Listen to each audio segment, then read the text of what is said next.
May date kami ni Ivy. May date din kami ni Feliz. Whatever. Mauna na kami. Kakain pa kami sa Vikings. Sinusundan niyo ba kami?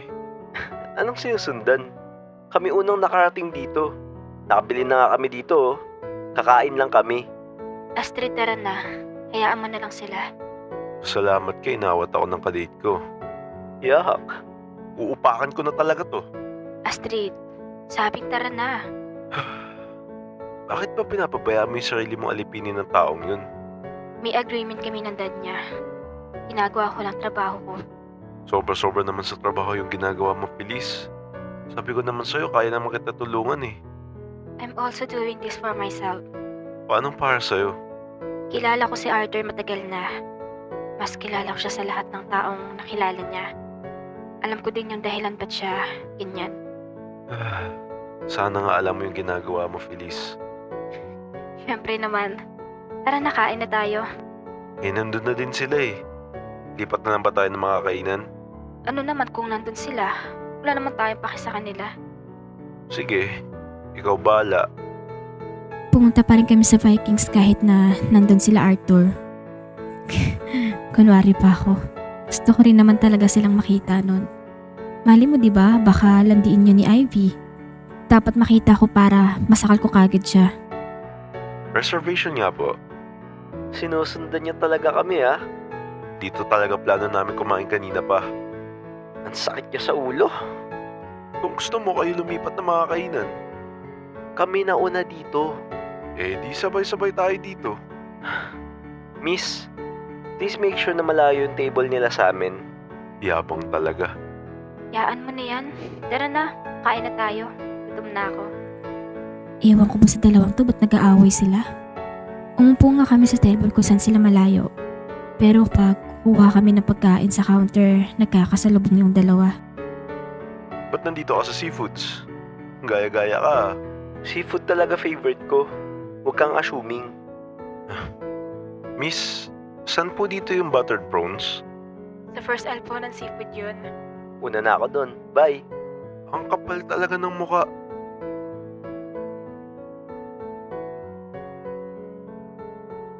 Nagpaunahan kami ni Astrid pumunta sa buttered prawns. Yung mga hipon.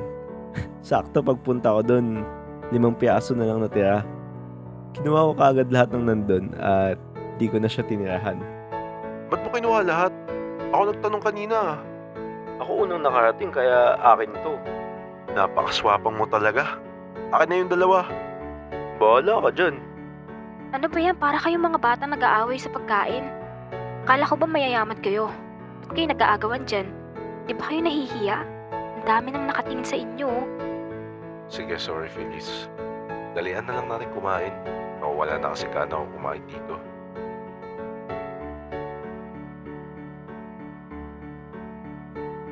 Nauna kaming matapos kumain kaysa sa kanila. After din namin sa Vikings, dumiretso kami sa time zone. Actually, ngayon na lang ulit ako nakapunta dito sa time zone. Mukha tuloy akong tagabundok dun. Di ko alam na card na pala kasi gamit nila dun. Kala ko, token pa din. Palit ka na ng token, dali. Gusto ko laruin yung basketball. Wala nang token dito. Card na lang silang lahat. Paanong card? Paano gumagana yun? I-swipe mo lang yung card na bibiling ko. Tas okay na kagad siya. Ah, angas naman nun. Dalian mo, bili ka na. At habang bumibili sa Astrid ang time zone card, dumating naman tong si Arthur. Ay nako, kaaway na naman to. O ito, 5,000 yung niload ko dyan. Teka nga, ba't nandito na naman kayo? Kami talaga sinusundan yun, no? Nakaplano to sa schedule namin. Huwag kang ano. Bahala ka. Tara na, Feliz. 5K. Napaka-cheap. Miss, paload niya ng 10K. Feliz, pero nga ulit tong card. Miss, paload pa ako ng 10K. Ay miss, gawin mo ng 50K. Bayaran ko na through credit. Miss, 100K na lang pala add mo. Thank you. Miss, magkano yung buong time zone? Ano ba, Astrid, hayaan mo na sila dyan. Tara na, okay na yung niload mo. Mayabang masyado eh. Papatulan mo naman. Alam mo naman naisip bata yan eh. Ew, pick me girl. Tara na, Astrid. Doon na lang tayo sa kabilang arcade. Di pwede. Tayo na una dito eh. Hayaan mo na sila. De, sige. Ganito na lang. Hinahamon kita, Arthur, sa basketball shooting. Ako pa talaga hinamon mo. Sige. Ang pinakaunting points sila alis dito. Sige ba? Doon tayo sa 3 points. Baka mangalay kamay mo. Game on. Pinayagan ko maglaro si Astrid noon since patas naman yung sinabi niyang challenge. At habang naglalaro silang dalawa, nandun lang ako sa likod banda. Nahihiya kasi ako sa sobrang daming nanonood sa kanila. Etong si Ivy naman, todo cheer kay Arthur. Di ka na nahiyape. Nakalamang si Arthur ng 6 points nun kay Astrid. Since panalo si Arthur, kami yung aalis sa arcade. Ano? Kala ko ba kaya mo? Ikaw ata yung nangalay eh. Nakachamba ka lang ng 6 points. Huwag ka mayabang. Talo is talo, baby. Ikaw tong naghamon. Ikaw pa natalo. Nakachamba ka lang. Ano pa ginagawa mo dito? Layas na. May araw ka rin. Okay lang yan. You did good naman. Doon na lang tayo sa racing cart na sabi mo. Pumunta na lang kami na sa racing cart na bago bukas dito. Nagulat ako sa presyo ng oras doon. 3K ba naman isang oras? Pero since libre niya naman, magre-reklamo pa ba ako? Habang tinuturoan ako ni Astrid paano pagalawin yung sasakyan ko, bigla ba naman dumating yung dalawa?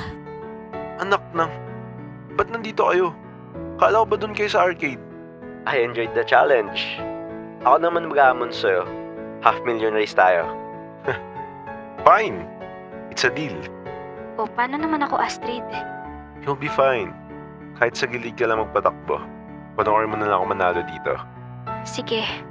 Good luck. Boys will be boys. Iniwan ba naman ako mag-isa? Basic lang naman yung control nung sasakyan kaya natutunan ko kagad.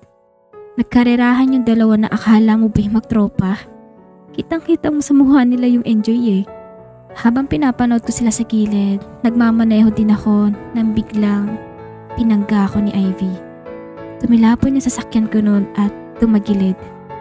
Halatang sinasadya eh. Nag-alarm yung buong racing cart noon at pinatigil saglit yung mga nagkakarera. Pumunta din kagad si Arthur at Astrid sa akin para tingnan ako. Anyari sa'yo, Feliz?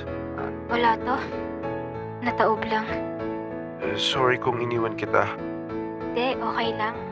Teka, may galos ka, Feliz. Wala to. Konting sugat lang. Haba ng buhok mo, girl ah. Parang galos lang, nagkakagulo na sila. Pwede ba? Just shut up, Ivy. Ha? Why? Di ko naman kasalanan na hindi siya marunong yan. Ang galing mo mag-play ng mean girl eh, no? Minsan kahit ako naiirita eh. Sino ka ba? Pagtanggol mo nga ako, Arthur. I saw it, Ivy. Nasa likod niya na ako banda nung binangga mo siya. It's just an accident. Cut the act, Ivy. Nakita ko na pangit mong ugali. Whatever. Uuwi na lang ako. Hala ka sa buhay mo. Tara na, hatid na kita. Wag na, kaya ko na mag-isa.